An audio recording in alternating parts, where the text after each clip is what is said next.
Entonces vamos a dar un par de segunditos más para que se vayan uniendo las personas. Y damos inicio.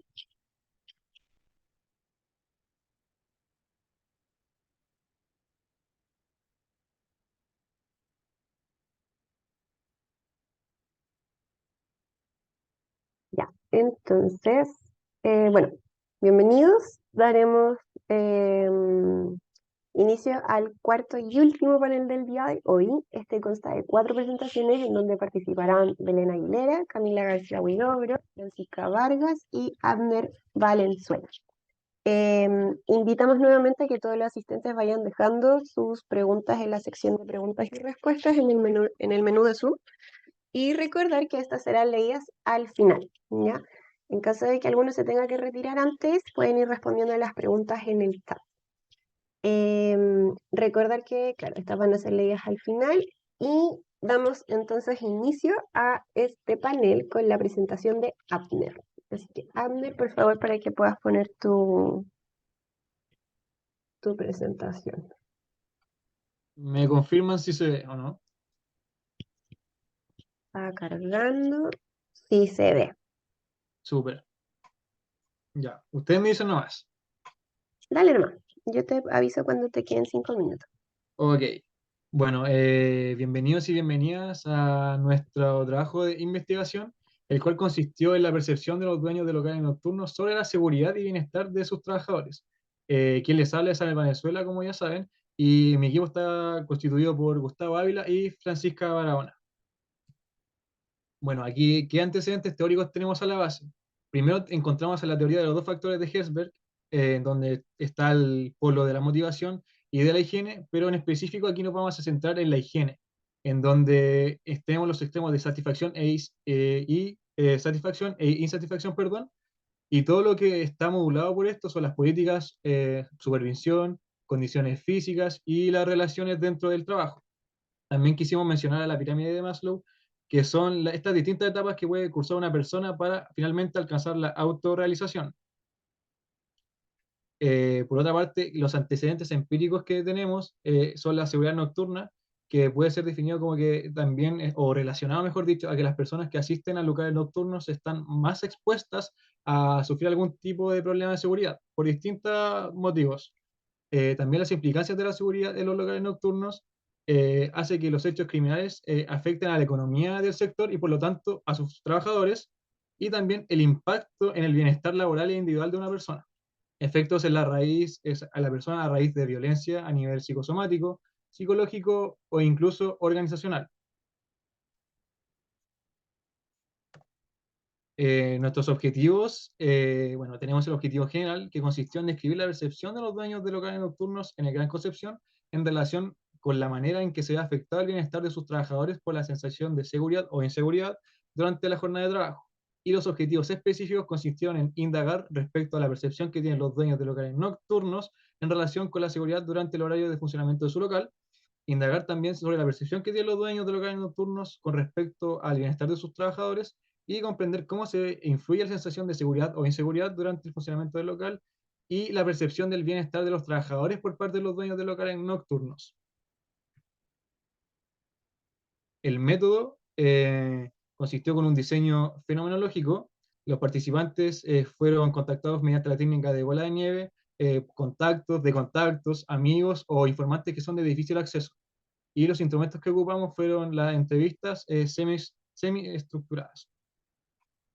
El procedimiento de análisis de datos fue análisis de contenidos y las consideraciones éticas a la base de este trabajo fueron respecto a la dignidad de las personas, confidencialidad, aquí no hay nombres de locales o de dueños, eh, libertad para abandonar el proceso y el principio de beneficencia.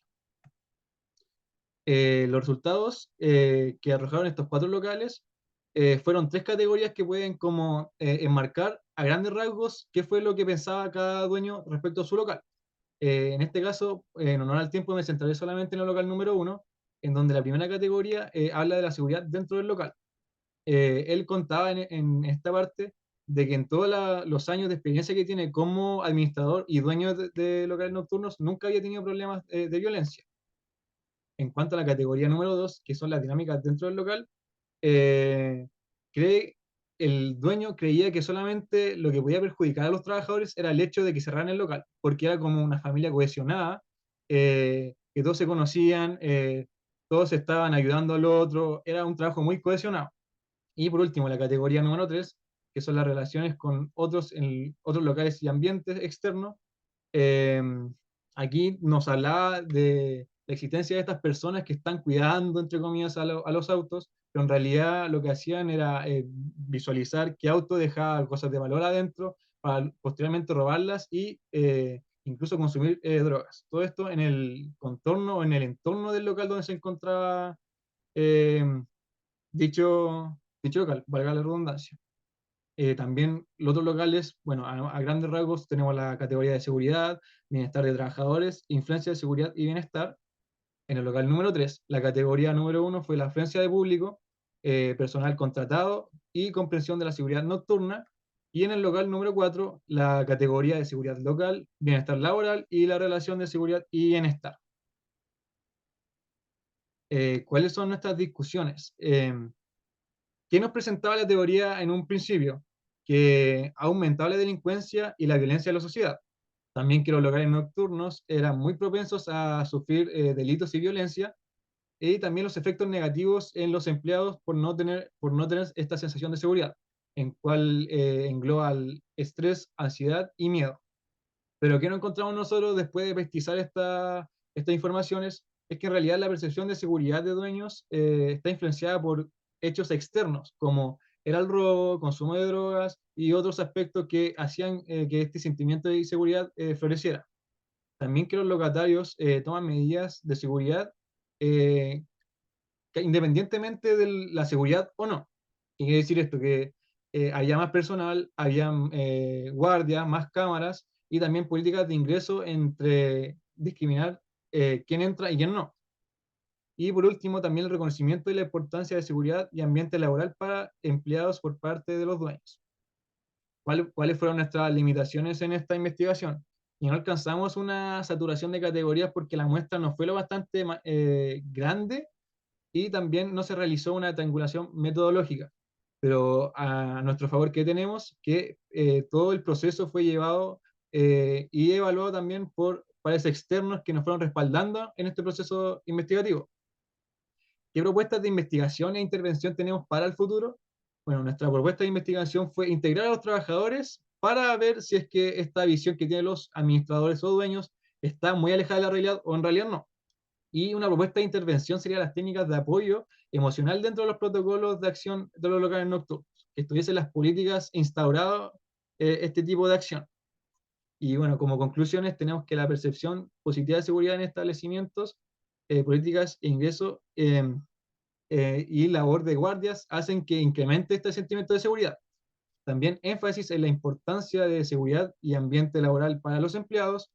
La percepción de seguridad se ve afectada por robos y consumo de drogas, además de la violencia, obviamente, y además se destaca la necesidad de abordar a la seguridad y bienestar de los trabajadores nocturnos, tanto dentro como fuera del establecimiento.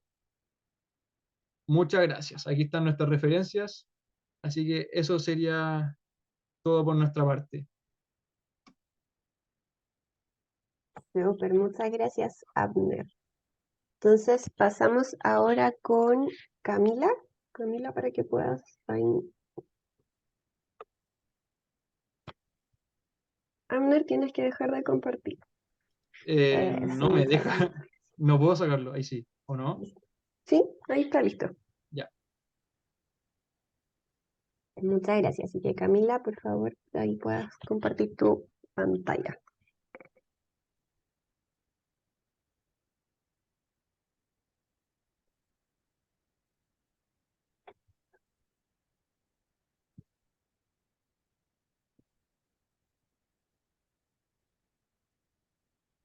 Está bien. Sí, se ve perfecto y se escucha bien. Así que dale nomás.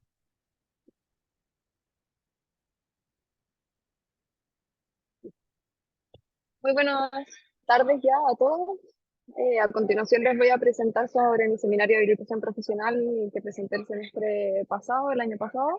Se trata de los conocimientos acerca de las dimensiones de planificación de carrera en los deportistas de alto rendimiento o maestría deportiva.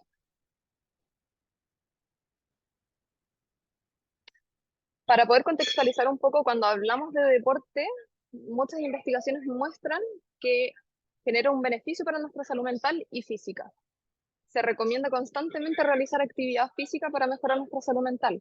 Pero, ¿qué pasa cuando llevamos esto al alto rendimiento? Y ahí empieza a surgir la pregunta si el deporte de elite, de alto rendimiento, genera una repercusión negativa en nuestra salud mental o no. A partir de eso se empieza a realizar una investigación dentro del área de psicología deportiva y empiezan a ver que existe una alta demanda física y psíquica en el alto rendimiento por factores tanto deportivos, del entrenamiento y de la competencia, tanto como por factores extradeportivos asociados, por ejemplo, a la gestión de tu carrera universitaria paralela, familiar, cómo consolidar tu carrera deportiva y complementarlo con las amistades, y todo eso genera muchas demandas que tienen que gestionar los deportistas y además crear estrategias de afrontamiento. Entonces, si tú sumas las demandas y las estrategias de afrontamiento si están sincronizadas, puede haber una buena gestión de tu salud mental y un aumento de este bienestar y un mayor equilibrio. Esto, si lo llevamos a la carrera deportiva, al concepto de carrera deportiva, implica que yo tengo que ir atravesando a medida que voy pasando las distintas etapas de mi carrera deportiva, que es desde el inicio de mi carrera hasta la retirada. Cada una tiene sus propias demandas y son únicas en cada etapa. Y en la etapa en que yo me sitúo es lo que es la maestría deportiva en el contexto del tiro con arco a nivel nacional.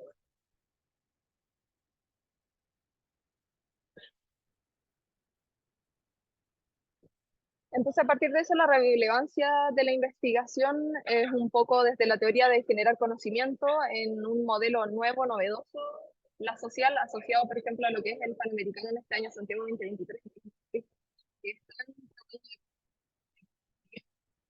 y la práctica, muy asociada a que yo hice mi práctica profesional allí y pude hacer charlas e intervenciones a partir del trabajo que hice. Entonces, a partir de eso, mi pregunta es, ¿cuál es el conocimiento que tienen los propios deportistas acerca de estas dimensiones de planificación de carrera en la maestría deportiva en los deportistas de la Federación Chilena de Tiro con Arco? El objetivo general se trata de explorar el conocimiento y los específicos van asociados a que cada uno de mis objetivos específicos por cada una de las dimensiones que existen que voy a mostrar más adelante. Entonces, un poco para entender lo que es el conocimiento, yo me voy a un nivel del conocimiento que es más holístico, que se trata de entender el conocimiento también desde lo que es y el conocimiento desde la teoría que yo tengo, pero también desde las estrategias de enfrentamiento y la parte práctica que yo hago. Y desde ahí yo me sitúo. Por otro lado, entender la psicología del deporte en que hay dos grandes áreas. Por un lado, está socialmente un poco más masificado, que es todo lo que es variables de rendimiento, cómo necesitamos nosotros como psicólogos deportivos desde ahí como para trabajar todo lo que es atención, concentración, ansiedad competitiva. Pero hay todo un área que es más novedosa, que es una gestión un poco más holística, en donde el psicólogo deportivo trabaja con el deportista desde la gestión de su carrera deportiva a nivel holístico y global, en las dimensiones que voy a mencionar a continuación.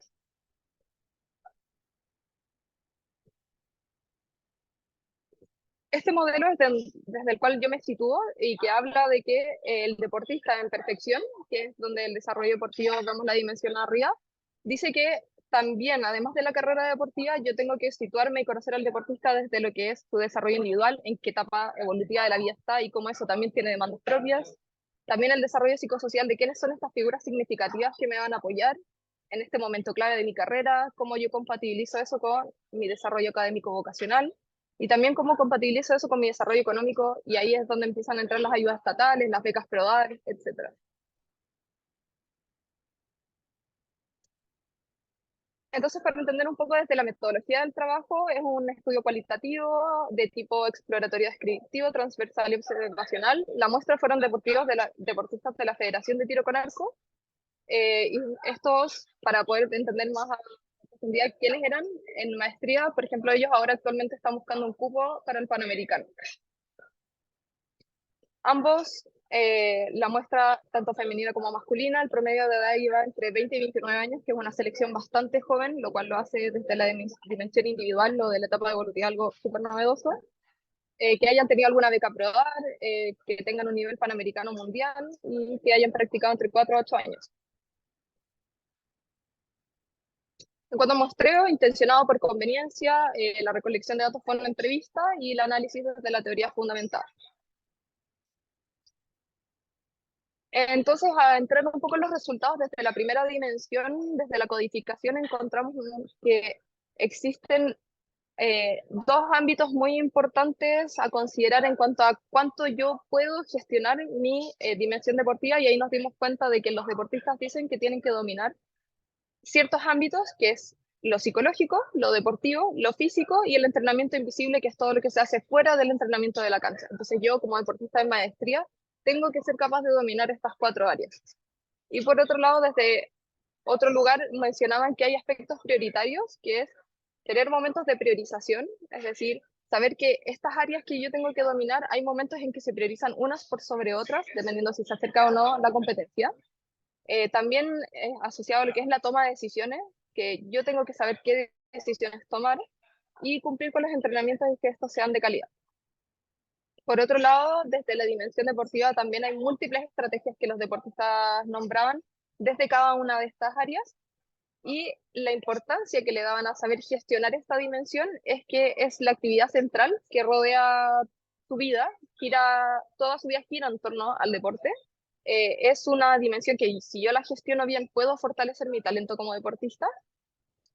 También mencioné que es súper importante saber nivelar el deporte con el estudio, y que también el deporte ofrece oportunidades únicas cuando yo me encuentro en la etapa de maestría.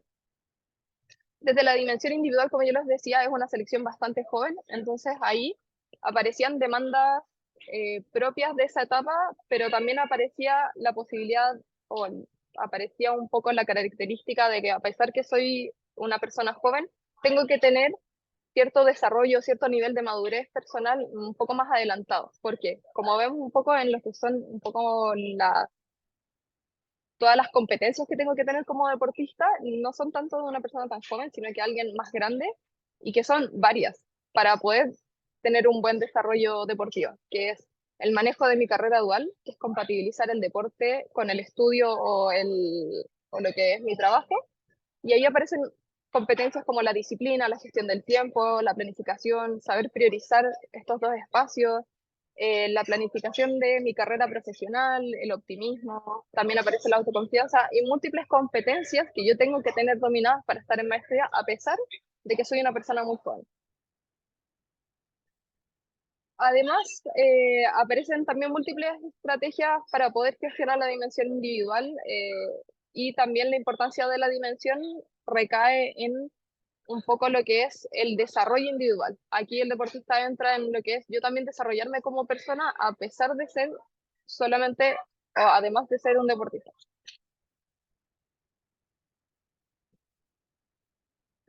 Creo que se quedó un poco pegado.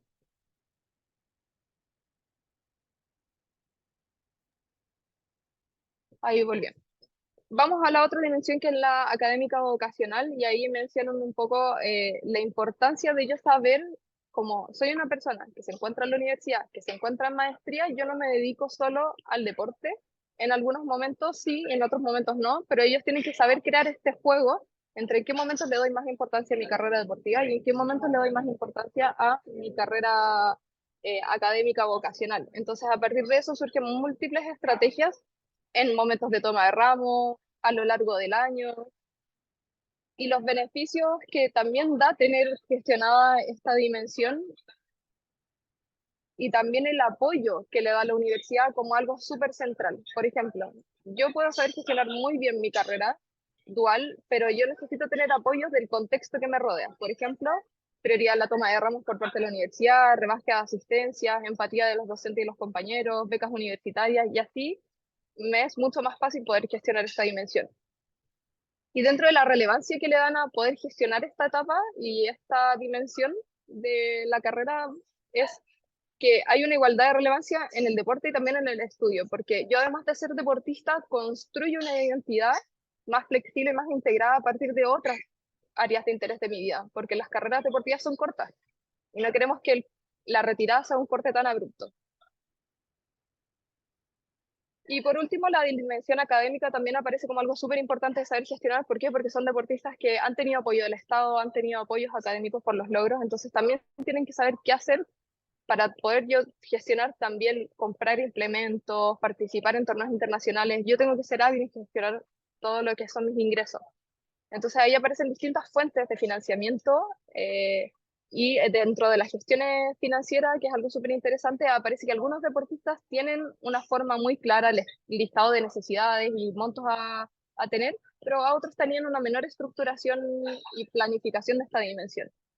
Y la importancia de esta dimensión está un poco en que da tranquilidad personal. La tranquilidad, poder acceder a implementación de calidad, tener un entrenamiento más sofisticado, y eso te ayuda a tener mejores resultados, entonces eso también te ayuda en tu carrera deportiva, y es como todas estas áreas se interrelacionan.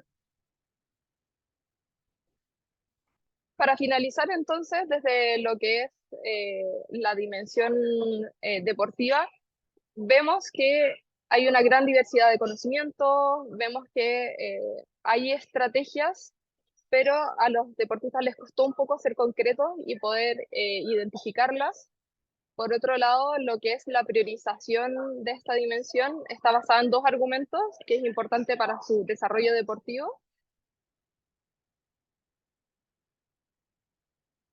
Desde la próxima dimensión, que es lo que es la individual, aparecen múltiples competencias que el deportista tiene que tener desarrolladas, las que le hablaba de manejo de carrera dual, planificación de la carrera, conciencia emocional e inteligencia social, y eso es concordante con lo que muestra la literatura. Y por otro lado, desde las estrategias también se encontró una dificultad en concretizar en cuáles son estas estrategias para poder yo gestionar mi carrera o mi etapa evolutiva. Por otro lado, desde lo que es la planificación psicosocial, aparecen las figuras significativas y quiénes son aquellas para poder apoyar este crecimiento deportivo.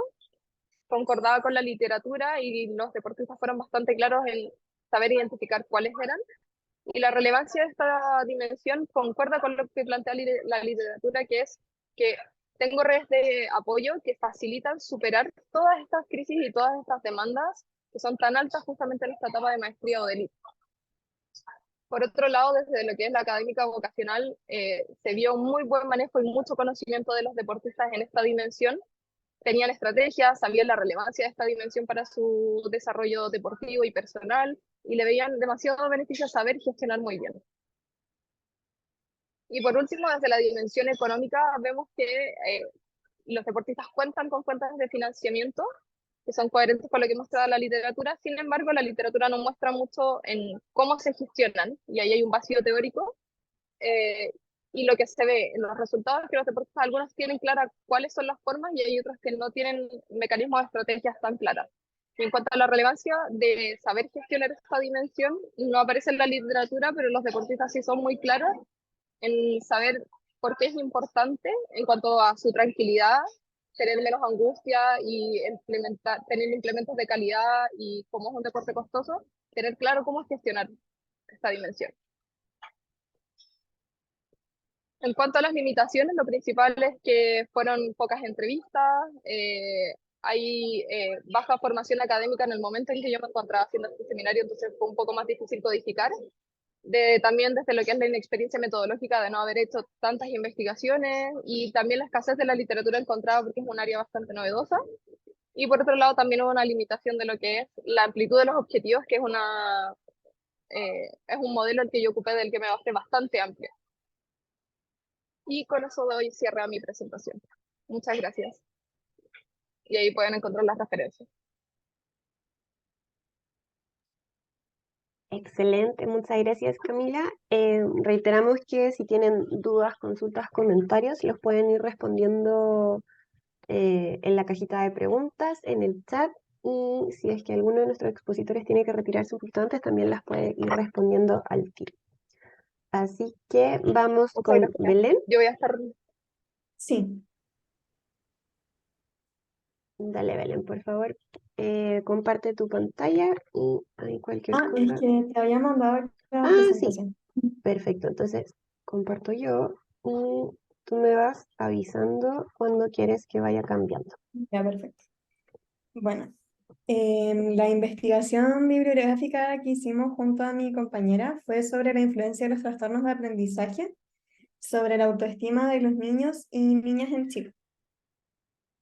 Ahora cambiar, por favor. Bueno, quisiera como comenzar con como una cifra internacional, a nivel internacional, ya a nivel nacional, como para que se pueda evidenciar como el impacto de este tema. Y es que a nivel internacional, entre un 9 a un 13% de la población escolar entre los 6 a los 11 años evidencia un bajo rendimiento académico. Y de estos, un 5% presenta un trastorno del aprendizaje. Y en cuanto, no, aún no. Y en cuanto a Chile, se proyecta que entre 255 a 325 mil escolares tienen un rendimiento educacional inferior y de estos, aproximadamente 125 mil niños y niñas podrían presentar un trastorno específico del aprendizaje. Y bueno, ¿qué se entiende por trastorno del aprendizaje? Se entiende que es una condición que implica alteraciones en la adquisición de habilidades tales como lo son la lectura, la escritura, el razonamiento y cálculo, las cuales van a provocar interferencias en como tres áreas, que sería la académica, la ocupacional y en las actividades de la vida diaria. Y esto no se justifica ni se relaciona con el nivel intelectual, con dificultades sensoriales ni carencias de oportunidades escolares. Ahora sí, la siguiente, por fin. Bueno, y para entender un poco más la investigación, me gustaría como definir dos conceptos principales que se abordan, que son la autoestima y el contexto escolar. La autoestima se entiende como la valoración que cada persona realiza de sí misma en base a pensamientos, sensaciones y experiencias que recoge a lo largo de su vida y que asimila e interioriza como a lo largo de su desarrollo. Y el segundo concepto sería el contexto escolar, que es un factor que incide significativamente en el esquema mental y psicológico de los niños y niñas que forman sobre sí mismos a través de la relación que establecen entre ideas, conceptos e imágenes que van a conformar su yo. Estos esquemas asociados, los esquemas asociados son relevantes tanto para la adquisición como el cultivo de habilidades sociales y emocionales, las cuales son fundamentales en la interacción con otros y para la autoevaluación como de sí mismos. Ahora sí lo siento. Bueno, se planteó como objetivo general de la investigación presentar los efectos e influencias de los trastornos de aprendizaje sobre el desarrollo socioafectivo y académico de los niños y niñas en etapa escolar. Y se plantearon dos objetivos específicos. El primero es presentar las manifestaciones de los trastornos del aprendizaje y las relevancias que tienen dentro del área biológica, psicológica y social. Y el segundo es poder presentar el rol de los cuidadores e instituciones educativas como factores protectores fundamentales en la creación de lo que sería un ambiente de apoyo y enfrentamiento en el desarrollo e inclusión. Y la hipótesis planteada fueron los efectos de los trastornos del aprendizaje en el rendimiento escolar inciden directamente en el nivel de autoestima que el infante desarrolle a lo largo de su ciclo vital. La siguiente, por favor. En cuanto a la metodología de investigación para el diseño, se recurrió a material bibliográfico que abordara las palabras claves a tratar, que son las que se muestran en pantalla. Se seleccionó de fuentes de información entre los años 2019 y 2021, de libros, revistas, artículos y tesis. La población escogida fueron los niños en etapa escolar, que serían de los 6 a los 12 años, y se escogió esta población porque aquí es donde se acentúa el desarrollo cognitivo y psicosocial. Eso nos pareció importante poder enfocarlo en este grupo. Y en cuanto al instrumento, se utilizó material bibliográfico que se extrajo de la plataforma de Google Académico. La siguiente, por favor. Para el análisis de datos se realizó una revisión sistemática de la información de los documentos seleccionados y se tuvieron presentes las consideraciones éticas de poder acceder a fuentes de rigurosidad científica, hacer el reconocimiento de los autores a los que se cita en la investigación y utilizar las normas APA de la 7ª edición. La siguiente, por favor. En cuanto a los resultados, se obtuvo que los trastornos de aprendizaje inciden en el desarrollo socioemocional, dado que al ser diagnosticados mediante la evaluación del nivel de desempeño en pruebas específicas, tienden a asociarse a ideas de desmoralización, baja autoestima y déficit en las habilidades sociales. Y estas asociaciones que hacen los infantes van a intervenir en su desempeño escolar, en sus actividades cotidianas y en la valoración que hagan de sí mismos. Ya que específicamente en esta edad utilizan los éxitos y fracasos académicos como índices para una autovaloración. Y el hecho de que los infantes diagnosticados tengan deficiencias en lo que sería la autoestima, al ser comparado con sus compañeros con desempeño académico regular, va a sugerir que existe una relación entre la presencia de los trastornos, de un trastorno del aprendizaje y una baja autoestima, independientemente de otros factores externos que puedan influir. La siguiente, por favor. Bueno, en relación a la dimensión socioambiental, tanto el contexto familiar como el escolar pueden actuar como inhibidores o activadores ambientales de la expresión funcional de las alteraciones biológicas.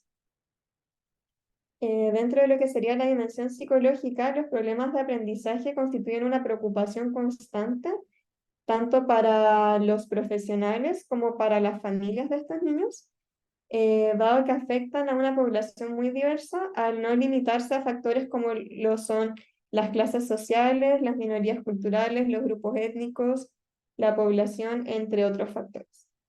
La siguiente, por favor.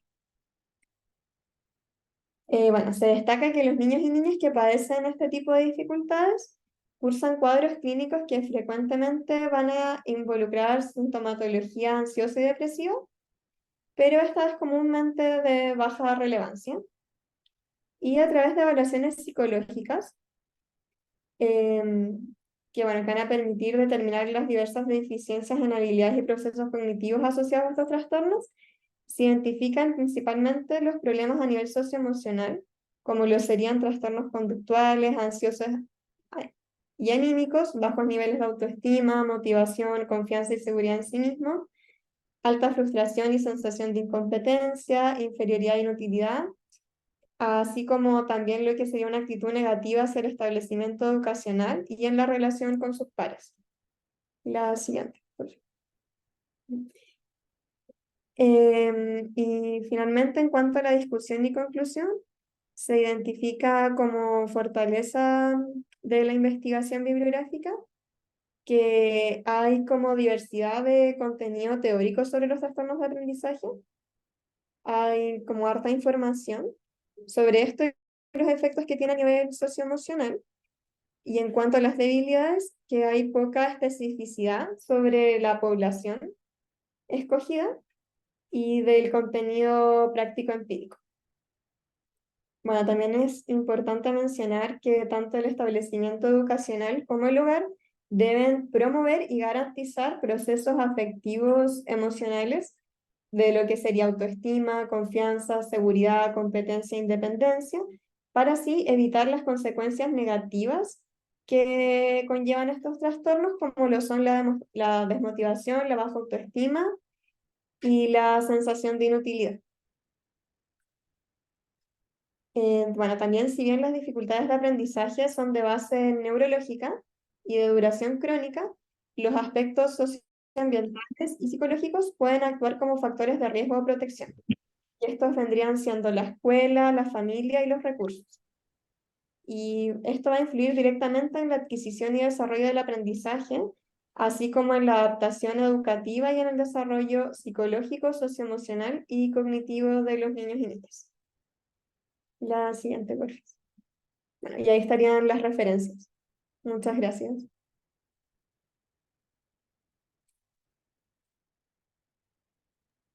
Súper.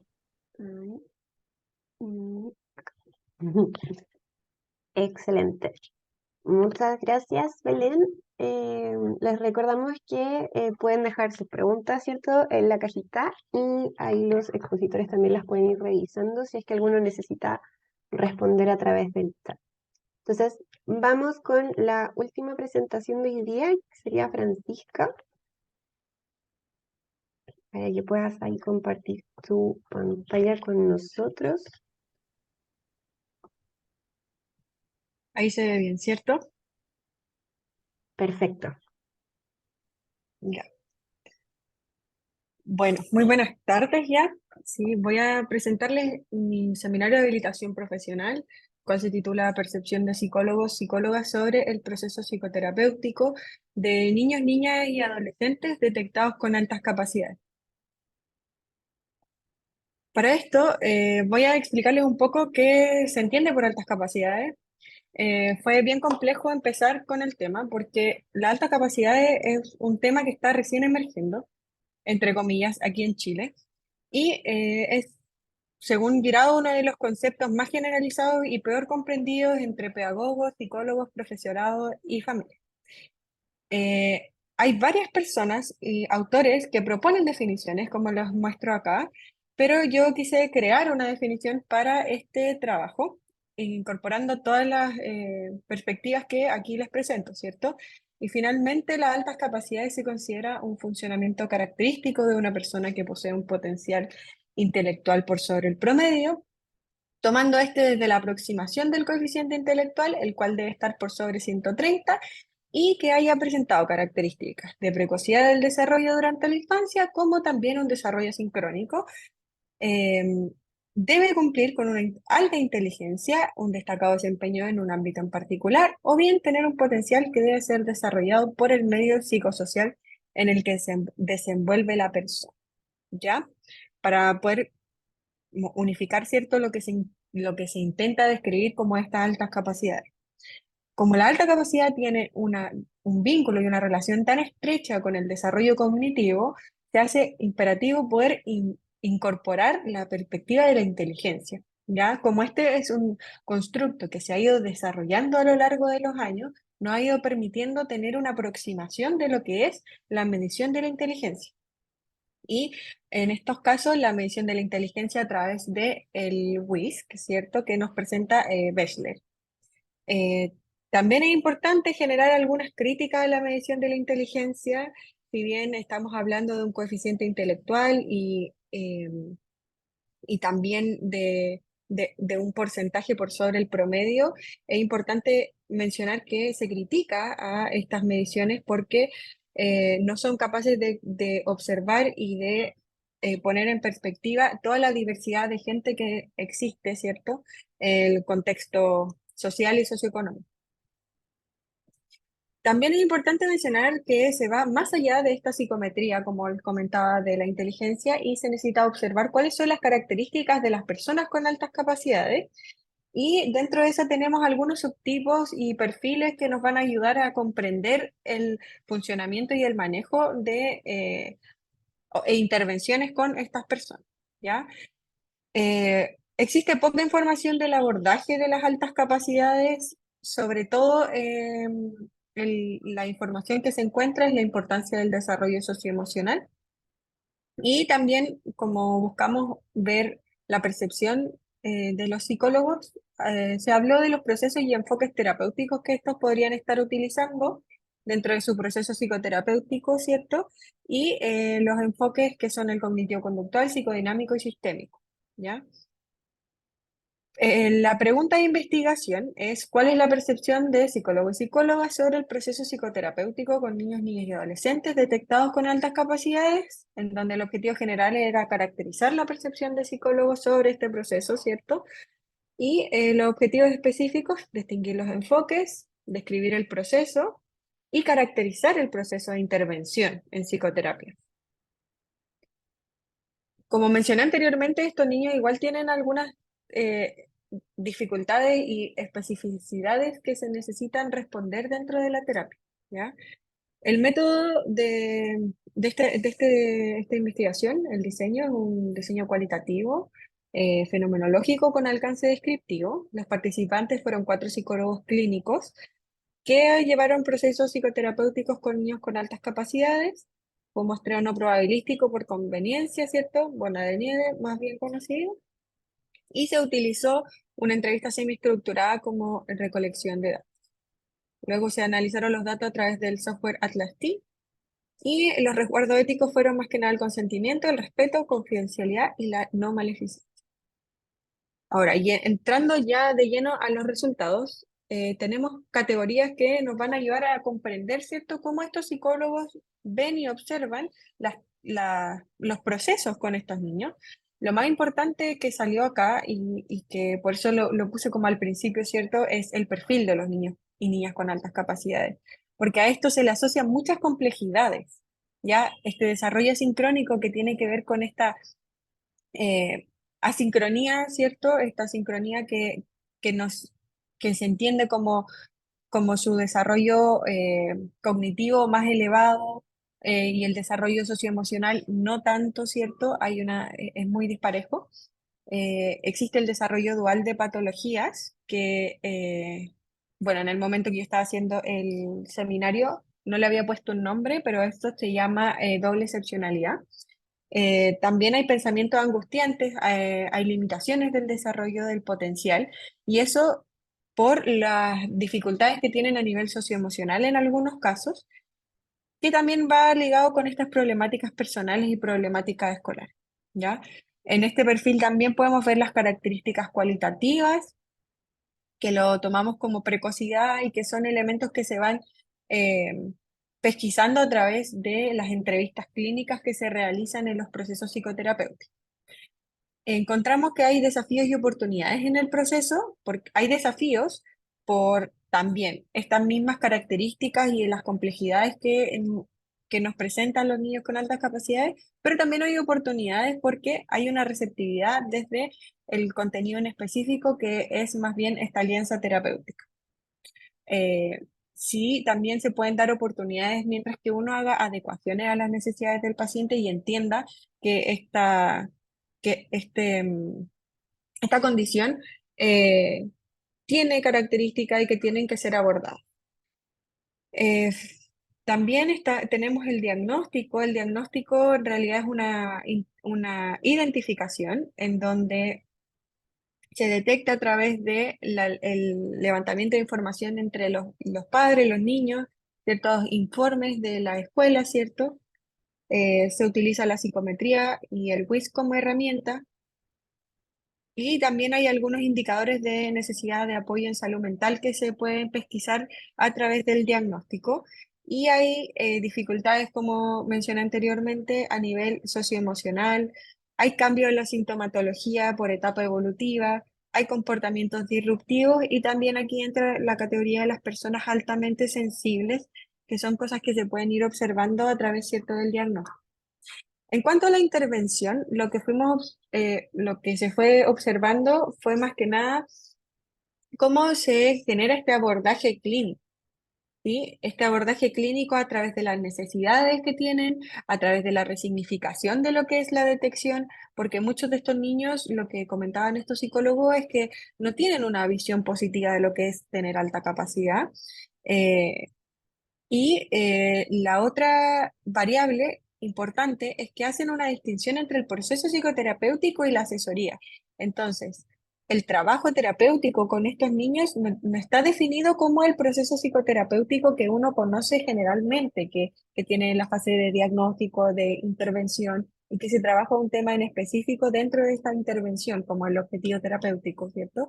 Sino que es más bien una asesoría de cómo llevar esta alta capacidad, de cómo yo hago entender a la familia y a la escuela lo que significa tener esta condición.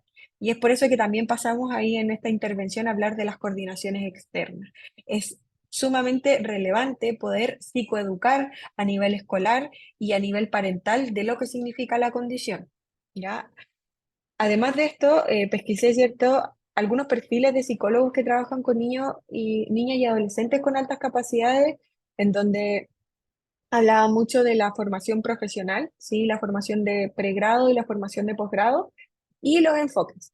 Ya finalmente en estos resultados pudimos encontrar que si bien todos trabajaban desde un enfoque distinto, como se presenta aquí, el cognitivo-conductual, el psicodinámico y el sistémico, estaban todos de acuerdo, toda la muestra estaba de acuerdo que no se puede trabajar sin tomar en consideración las redes de apoyo, entonces que finalmente todos tenían su línea, pero que lo sistémico predominaba en este trabajo, ¿sí? Y luego para conversar un poco del perfil de psicólogos que quisieran adentrarse en esta temática, se habla 100% de una formación que pueda acompañar estos procesos interventivos con estos niños para poder entender cuáles son las características y así poder encontrar las mejores herramientas para el trabajo con niños y niñas con altas capacidades. Y obviamente la adecuación a la temática que tiene que ver con la comprensión real y, de las necesidades, ¿sí? Las discusiones y conclusiones. En cuanto a nuestro proceso psicoterapéutico, podemos encontrar, como ya dije, oportunidades y dificultades. La idea de estas oportunidades es poder trabajar a través de esta alianza terapéutica, generando confianza y comprensión de que esta condición no es no es que la persona sea exagerada, ¿cierto? Hay que adecuar las necesidades del paciente, diversificar las técnicas y las herramientas, porque estos niños son niños que necesitan constantemente estar desafiándose a ellos, desafiando, ¿cierto?, su entorno también para poder tener más desafíos cognitivos, ¿sí? También tenemos unas dificultades porque queremos evitar, ¿cierto?, tornar este espacio de la terapia en un espacio generador de aburrimiento y frustración, que eso ya lo tienen los niños en el contexto escolar, ¿sí? Y también tenemos una dificultad que aquí lo pusimos desde la influencia de la disponibilidad de los padres, porque como trabajamos desde un enfoque sistémico, es necesario que los papás estén disponibles para asistir a las terapias, para trabajar, para aceptar y tener la visión de que esto es un tema importante y que es necesario poder trabajar y ayudar, aportando en el bienestar de sus hijos, ¿cierto? Como concientizar a los papás de esto. Trabajamos en los enfoques clínicos, como dije, no hay una preferencia, pero sí o sí hay una integración de lo que es el área sistémica. Y en la intervención y trabajar la variación de técnicas. En cuanto a futuras investigaciones, aquí podría estar muchas horas contándoles cuáles son las líneas futuras de investigación, pero dentro de las que pudimos poner como más relevantes es la de la psicología educacional, que es poder psicoeducar la temática en las escuelas, entender que estos niños son niños con necesidades educativas especiales, tal como cualquier otro niño que es parte del programa de integración. Eh, Obviamente potenciar las habilidades de los profesores, poder ayudar a los profesores a entender esta temática, ¿cierto? A cualquier directivo también, eh, para que así se puedan hacer las adecuaciones curriculares necesarias en estos niños con alta capacidad. Desde la psicología clínica también hacer un aporte en la nivelación del desarrollo sincrónico y aportes en el desarrollo socioemocional, también integrando obviamente el concepto o la condición que ellos tienen, ¿sí? Es fundamental poder saber qué significa esta alta capacidad, cómo funciona, cuáles son las características para poder aportar en el desarrollo, ¿cierto? Y en cuanto a las investigaciones cuantitativas, ¿sí? Es poder saber cuál es el porcentaje de la población chilena con alta capacidad, cuál es el porcentaje de las personas con altas capacidades en psicoterapia y cuál es el porcentaje de la población con alta capacidad en la escuela y cómo podemos ir ayudando y aportando en saber con quiénes nos estamos involucrando, ¿cierto? Muchas gracias por su atención. Ahí están las referencias y mi correo por si tienen alguna otra duda con respecto al tema. Excelente, muchas gracias, Francisca.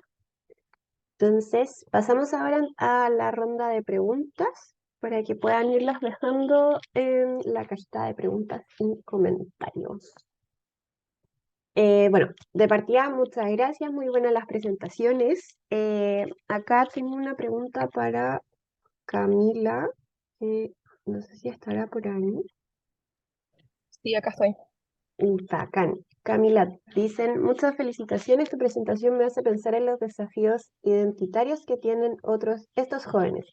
¿Cómo influye o qué implicancias tiene este doble rol de deportista y estudiante, por ejemplo, para el desarrollo de la identidad personal, social y específicamente laboral de estos jóvenes? ¿Cómo lo ves tú y cómo se podría trabajar desde la psicología al deporte? Agradezco tu reflexión sobre esto.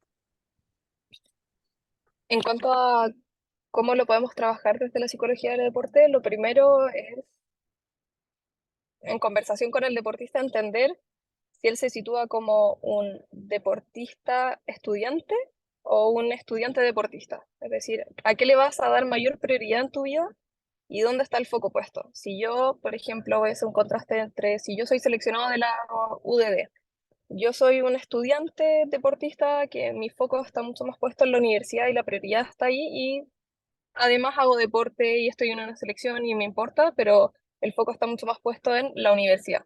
En cambio, si yo estoy en la etapa de maestría, como donde hice mi investigación, soy un deportista estudiante. Entonces las priorizaciones cambian. Y desde ahí nosotros también psicoeducamos, que es también desde el trabajo, psicoeducamos al deportista en entender, hay distintos modelos de desarrollo de carrera dual, entonces les presentamos los distintos modelos y que él sepa en que existen distintos momentos dependiendo de los objetivos que vienen en el semestre, tanto deportivos, pero también académicos, que es conocer el ramo, conocer las demandas que vienen en el semestre, y eso saber cómo poder compatibilizarlo de la mejor manera con las demandas de la universidad, o sea, del deporte. Se viene un Panamericano, por ejemplo, ahora, y el deportista tiene que saber si sus objetivos están puestos ahí y saber cómo puede compatibilizar eso. Un poco lo que nosotros hablamos, que son los precios a pagar para poder estar en el alto rendimiento. Entonces, desde ahí psicoeducamos al deportista en las distintas formas que lo puede hacer, psicoeducamos también a los entrenadores, en que ellos también tienen que entender que hay momentos en que se prioriza, por ejemplo, 70% el deporte y 30% el estudio, pero, por ejemplo, después de los Panamericanos hay un momento en que yo tengo que recuperar pruebas, estudio, entonces quizás le voy a dar un poquito más de priorización para retomar y ponerme al día a los estudios, y así el deportista tiene que saber ir jugando con este nivel de priorización porque nunca son absolutos. Y desde ahí viene el equilibrio y también el saber enfrentar de mejor manera y tener una sensación de tranquilidad.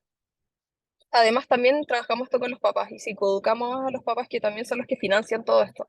Generalmente son los que pagan las universidades, en el caso de que no estén becados por deporte. Entonces, uniendo estos tres agentes y colocando la mejor forma para generar estos equilibrios, esa es de la principal forma. Y eso en cómo influye en la identidad del deportista, que le da una sensación también de, a pesar de que no voy al mismo ritmo de sacar en 5 años una carrera, estoy trabajando paralelamente, estoy desarrollándome paralelamente en temas que me interesan además de lo que es el deporte.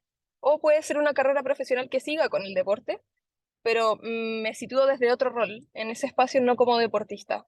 Eso te hace ver a otras personas fuera del deporte, estudiar otras cosas, y eso te da una identidad mucho más flexible y amplia.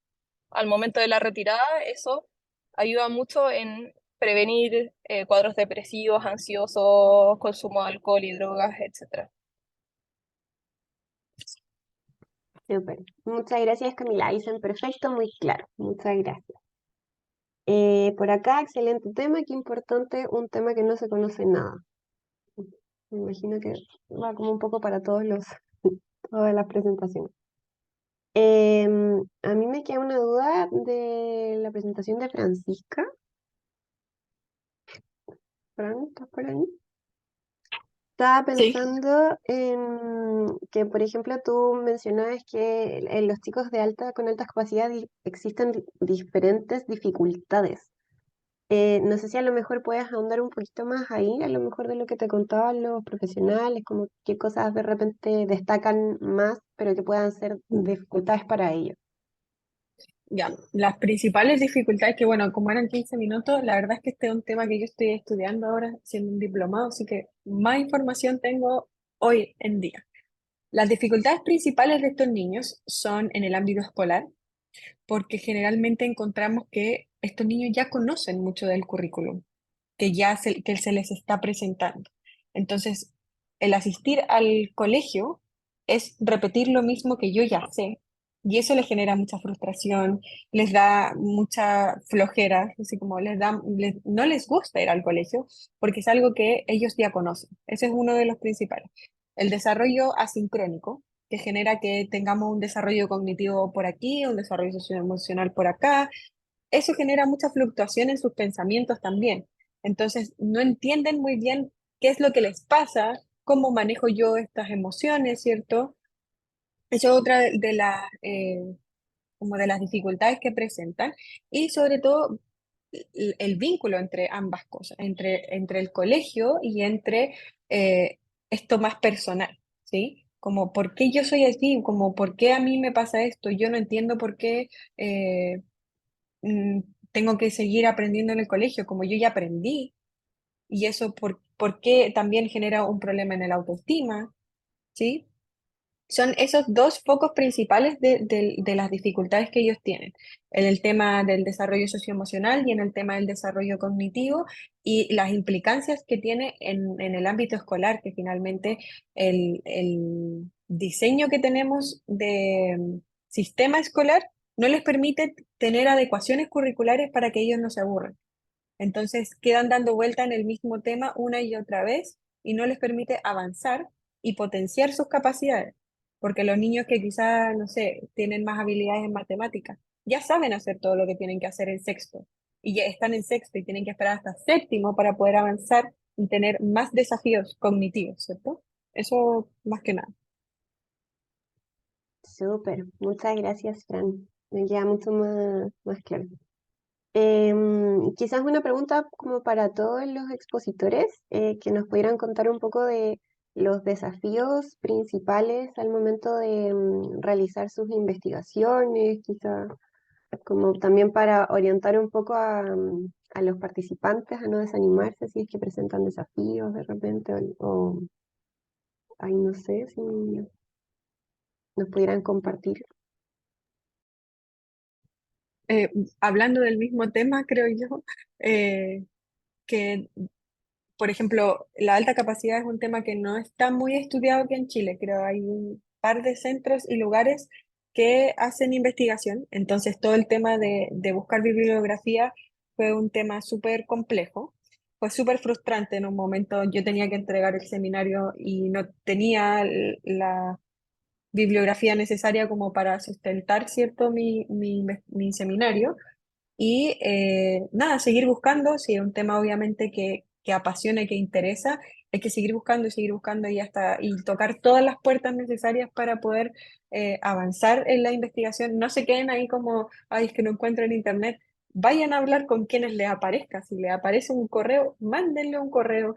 Si les aparece el nombre de alguna persona que ha trabajado y que uno dice, oh, quizás trabaja en esta universidad, en esta otra universidad, vayan y toquen puertas, porque la información está. Lo que falta es la difusión de esa información, ¿sí? Finalmente uno siempre va a encontrar si busca en los lugares correctos. Gracias, Fran. Abner, ¿tú quieres ahí agregar alguna cosa? Sí, como dificultades que tuvimos a la hora de realizar la recopilación de información era que muchos ni siquiera contestaban el teléfono o no contestaban el mensaje, porque tendrán sus motivos, pero lo que nos comentaban las personas que sí pudimos entrevistar era que la mayoría, por tiempos, viven de noche. Entonces, tendríamos que haber coordinado una entrevista de noche, adecuarnos a sus tiempos, y muchas veces las respuestas que nos pudieran haber entregado no eran las que necesitábamos, quizás. Sean quizás por otros lados, por el tema más como de negocios, más que de lo que queríamos ver nosotros, que era el sentimiento de seguridad o inseguridad que puede existir en los trabajadores de los respectivos locales. Y eso más que nada yo creo que fue como la dificultad, pero dentro de todo quedamos súper conformes con los resultados que obtuvimos. Al igual que decía Francisca, hay muy poca información de este tema, o las informaciones que hay son del lado organizacional, el tema de costos y no el bienestar emocional o psicológico de las personas. Eso podría decir yo. Súper, muchas gracias. No sé si Camila a lo mejor o Belén quisieran agregar algo. Sí, en mi caso el desafío más grande fue muy relacionado con lo que es la metodología cualitativa, que sentir que estaba dándole un código, una palabra acertara lo que me estaba diciendo el deportista. Creo que eso fue lo más complejo, de realmente estoy pudiendo simplificar en un código lo que realmente me está queriendo decir. Y eso lo sumaba además un poco con la inexperiencia en el área, que en el caso de la universidad tiene poco de psicología deportiva a lo largo de la carrera. Tenemos la práctica, un electivo y ahí un poco de formación el primer semestre junto con la práctica, pero es diferente a lo que es educacional y clínica, que desde el inicio estamos con contenido. Entonces, ahí también costaba un poco desde la inexperiencia. Súper, muchas gracias. De nada, gracias a ustedes. Belén, no sé si a lo mejor te gustaría agregar algo más. Sí, quizás podría ser que, bueno, como hicimos una investigación de revisión bibliográfica, no pudimos tener como acceso a lo que quizás serían como las experiencias como de los niños concretamente, como a tener como acceso más a esta parte como subjetiva de su sentir como al respecto, como que quizás hubiera sido como enriquecedor. Y también como por lo mismo, como de que fue como una selección bibliográfica, igual como que costó discernir como qué información se iba a utilizar, qué información se iba a dejar fuera, y tuvimos que recurrir a hartas fuentes. Yo creo que eso podría decir. Súper, muchas gracias. No sé si quedará a lo mejor alguna pregunta, algún otro comentario que alguien quisiera compartir antes de que cerremos.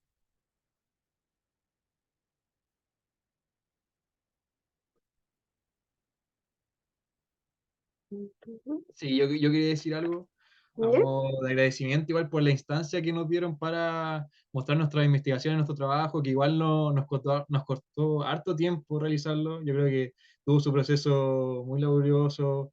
Entonces, eso más que nada, como agradecimiento por la instancia que nos dieron. Excelente, qué bueno que te haya gustado, Abner. Sí, yo también me sumo a las palabras de Abner, dar las gracias por poder también visibilizar algunos temas. Por lo menos aquí estamos trabajando y estudiando en este tema en específico. Ha sido bien difícil y una lucha constante para poder visibilizar lo que es la alta capacidad.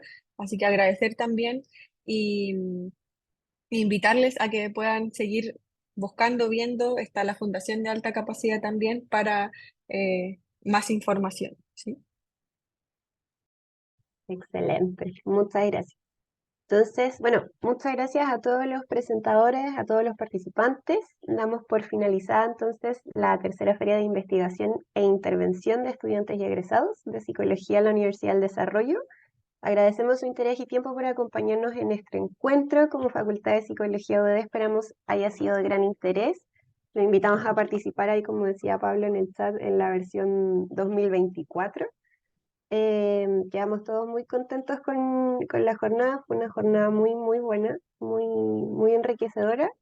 Y dejar los invitados a participar activamente en próximas instancias o actividades que pueda planificar la facultad. Así que muchas gracias a todos y a todas por su participación. Chao, muchas gracias. Chao, muchas gracias.